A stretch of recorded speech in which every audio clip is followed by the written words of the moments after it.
ఏమండి, నా పేరు గుణరాం. నేను సైబర్ క్రైమ్ పోలీస్ స్టేషన్ నుంచి వచ్చాను. నేను ఇన్స్పెక్టర్గా పనిచేస్తున్నాను. నేను ఇక్కడికి వచ్చిన కారణం ఏంటంటే, ఈ రోజుల్లో డిజిటల్ అరెస్ట్ అనేది చాలా విపరీతంగా జరుగుతోంది.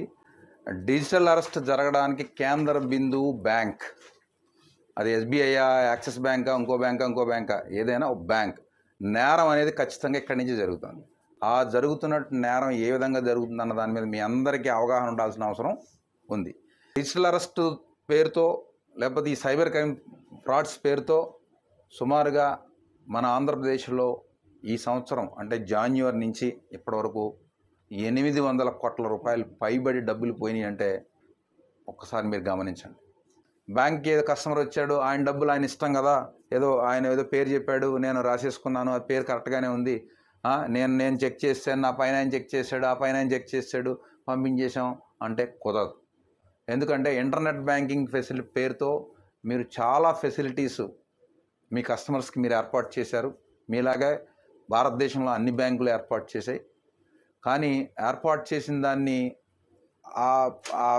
ఆ సౌలభ్యాన్ని నేరస్తులు చక్కగా ఉపయోగించుకొని మనకి డబ్బులు కొట్టేయడం జరుగుతుంది. అంటే ఫెడెక్స్ నుంచి కాల్ చేస్తున్నామని, మీకు ఈ కొరియర్ అందకపోతే 2 అక్కడనే 3 ఎక్కడ లేకపోతే మీరు పలానా చోట నుంచి పలానా చోట కొరియర్ పంపిస్తున్నారు, అందులో మీ ఆధార్ కార్డు ఉంది, మీ ఫోన్ నెంబర్ లింక్ అయింది, అందులో ఈ పాస్పోర్ట్లో లేదా MDM మాదక ద్రవ్యాలు పంపిస్తున్నారు, ఇలా ఏదో రకరకాలుగా వస్తున్నాయి. ఆ టైంలో మిమ్మల్ని ఎవరితోని మాట్లాడనివ్వకుండా మిమ్మల్ని వాళ్ళు అరెస్ట్ చేసినట్టుగా డిజిటల్గా అరెస్ట్ చేస్తున్నామని చెప్పి టోటల్గా మిమ్మల్ని భయభ్రాంతులకు గురి చేసి మీ దగ్గర ఉన్నటువంటి FDలు అవన్నీ కూడా బ్రేక్ చేయించి RTGS ద్వారా మీ బ్యాంక్ వచ్చి ఇక్కడి నుంచి అమౌంట్ని వాళ్ళు చేసేసుకోవడం జరుగుతుంది.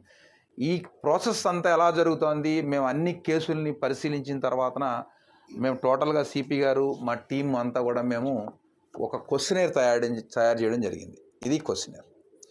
ఈ క్వశ్చనేర్ కనుక మీకు ఎవరైనా జాగ్రత్తగా వినండి, మీకు దగ్గరికి ఒక కస్టమర్ వస్తారు, అకౌంట్ నుంచి 2 లక్షల రూపాయలు పైబడి వేరే అదర్ స్టేట్ ఖాతాకి దేనికైనా వాళ్ళు ఎక్కువ అమౌంట్ ట్రాన్స్ఫర్ చేస్తున్నారు అంటే మీరు ఫస్ట్ చేయాల్సింది ఏంటి? అలా ఎందుకు డబ్బు ట్రాన్స్ఫర్ చేస్తున్నారు, కారణం ఏంటి?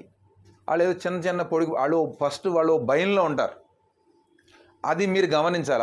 అతన్ని గమనించాలి. అతని మొహం కవళికలు ఎలా ఉన్నాయి, ఫోన్లో మాట్లాడుతున్నాడా, ఏం చేస్తున్నాడు, ఏంటి, ఫోన్ అవసరం ఫోన్ కట్టేమని చెప్పాలా, కట్టనండి, లేదు నాకేదో అంటాడు అంటే మీరు వెంటనే పట్టుకోవాలి, ఏదో జరుగుతుంది. ఇది మీరు అడ్డంగా అవసరమైతే గొడవ పెట్టుకోండి, ఏం పర్వాలేదు, మాకు ఫోన్ చేయండి, మేము వస్తాం.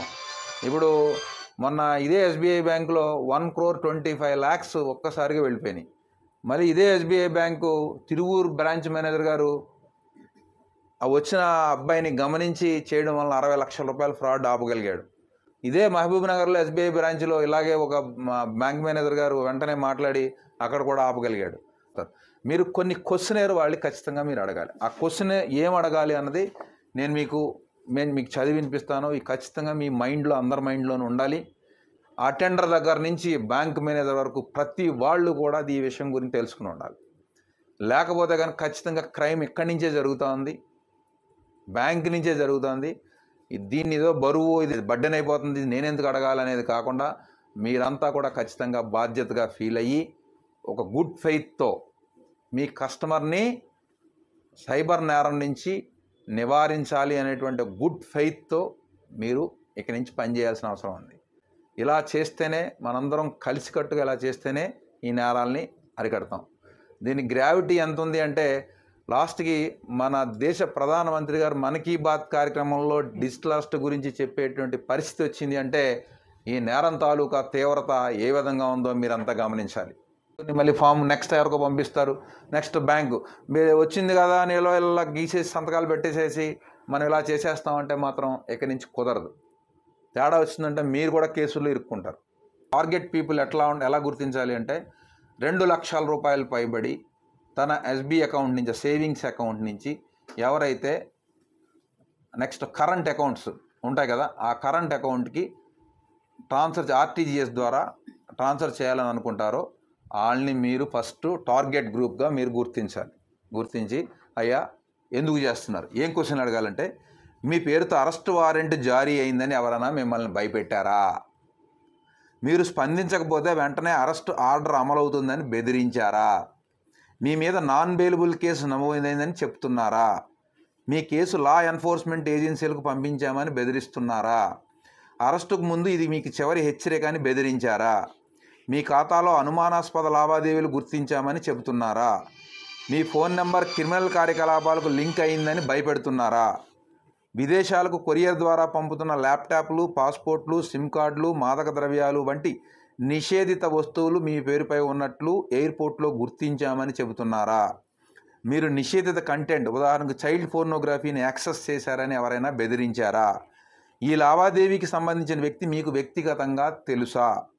డిజిటల్ అరెస్ట్, ఫైన్ లేదా నాన్ బెయిలబుల్ కేసు పేరుతో మీపై ఒత్తిడి తెచ్చి డబ్బులు ట్రాన్స్ఫర్ చేయాలని చెప్పారా? మీరు ఎవరితోనైనా ఫోన్లో మాట్లాడుతున్నారా?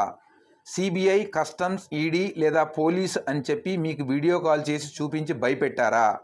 లింక్ లేదా ఈమెయిల్ ద్వారా డబ్బులు పంపాల్సిందిగా ఒత్తిడి తెస్తున్నారా? మీ బ్యాంకుల్లో ఉన్న ఫిక్స్డ్ డిపాజిట్లు రద్దు చేసి డబ్బులు పంపమని భయపెడుతున్నారా? మీకు గల ఆదాయ వనరులు 1 సంవత్సర కాలానికి లెక్కగట్టి దానిలో సగం డబ్బులను పంపమని బెదిరిస్తున్నారా? ఈ ఖాతాకు గతంలో మీరు ఎప్పుడైనా నగదు చెల్లింపు చేశారా? మీరు ఈ లావాదేవీ చేయకపోతే చట్టపరమైన సమస్యలు ఎదురవుతాయని బెదిరించారా? CBI, ED, customs, police video call ద్వారా అరెస్టులు చేయవని మీకు తెలుసా? సైబర్ నేరాల పట్ల అప్రమత్తంగా ఉండి వెంటనే 1930కి కాల్ చేయండి. నేను యాక్చువల్గా ఈ క్వశ్చన్ అంతా చదవడానికి 1 మినిట్ లేదా 1.5 మినిట్ పట్టింది. కస్టమర్ని మీరు జాగ్రత్తగా ఛాదస్తంగా అతను తిడతాడ తర్వాత విషయం తర్వాత, ముందు ఈ క్వశ్చనేర్ కనుక మీరు అతనికి వేయగలిగితే ఈ క్వశ్చన్స్ అన్నీ కూడా ఆల్రెడీ అతను ఫేస్ చేసి ఉంటాడు. అతను ఒక భయంలో మీ దగ్గరికి వస్తాడు, ఓ భయంలో ఉంటాడు. ఈ అడిగితే ఓ ఎస్ ఇవన్నీ అడుగుతున్నారు, వాడు కూడా నన్ను అడిగాడు, ఓహో ఇది ఫ్రాడ్, ఇది ఖచ్చితంగా నా డబ్బులు కొట్టేయడానికి ఎవడో ట్రై చేస్తున్నాడు అని ఆ క్షణం నుంచి మీరు అతన్ని బయటికి తీసుకురావాల్సిన గురుతరమైన బాధ్యత మీ అందరి మీద ఉంది. అది మీరు మాత్రమే చేయగలరు. మీ కస్టమర్ని మీరే రక్షించాలి. కస్టమర్ ఎటువంటి పరిస్థితిలో ఉన్నాడు అనేది కూడా మీరు గమనిస్తూ ఉండాలి. మీరు ముఖ్యంగా మీరే చేయాలి. అటెండర్లు, సెక్యూరిటీ వచ్చిన వాళ్ళంతా సార్ ఇక్కడ ఇటువంటి చూడండి అని మీరు చదివిపించాలా. ఏమంటే ఇదే బయట బోర్డు, పెద్ద బోర్డు పెట్టండి, ఫ్లెక్సీ పెట్టండి, నేను మీకు సాఫ్ట్ కాపీ పంపిస్తాను, పెద్దది పెట్టండి. వచ్చిన వాళ్ళని వెళ్ళే వాళ్ళని చదివించాలి.